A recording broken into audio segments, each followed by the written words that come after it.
Обеспечение общественной безопасности, охрана правопорядка, борьба с преступностью. В обязанности работников Министерства внутренних дел входит многое. Сегодня в лагере «Нефтяник» детям наглядно показывают все тонкости работы различных служб, начиная от экспертов-криминалистов и заканчивая оперативниками.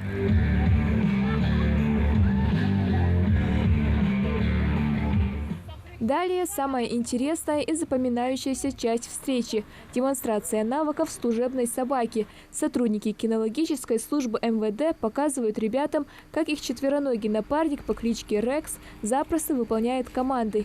Дети с удивлением на лицах наблюдают, как умный пес всего за пару минут при помощи чуткого нюха находит запрещенные вещества и помогает сотруднику проводить задержание преступника.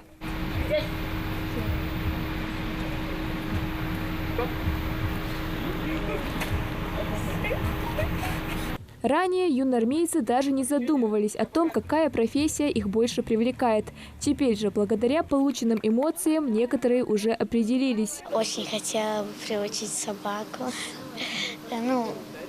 чтобы собака со мной так гуляла, как с этой женщиной. Я узнал сегодня, что собаки могут быть лучшими помощниками спецназа и помогать ловить преступников и находить бомбу, например.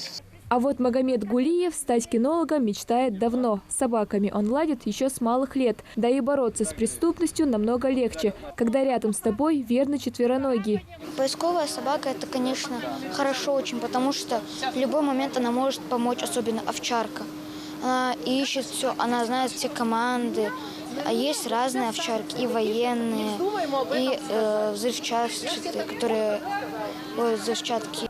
Сегодняшнее мероприятие проводится в рамках всероссийской акции МВД «Каникулы с общественным советом». Организаторы уверены, такие мероприятия стимулируют подрастающее поколение к саморазвитию. Лето – это самая теплая, прекрасная пора, и именно в летнее время взрослые обязаны как раз-таки вдвойне больше внимания уделять детям, потому что дети находятся не в своем режиме, дети предоставлены, у детей достаточно много свободного времени, поэтому взрослые, и в том числе и мы, сотрудники полиции, стараемся максимальным образом наполнить каникулярный период яркими эмоциями. Всероссийская акция проводится ежегодно с 2014 года. Провожая гостей, отдыхающие пообещали общественникам и сотрудникам полиции прилежно учиться в школе, заниматься спортом и всегда соблюдать закон. Малика Измайлова, Акрамат Дасхоев, Новости 24.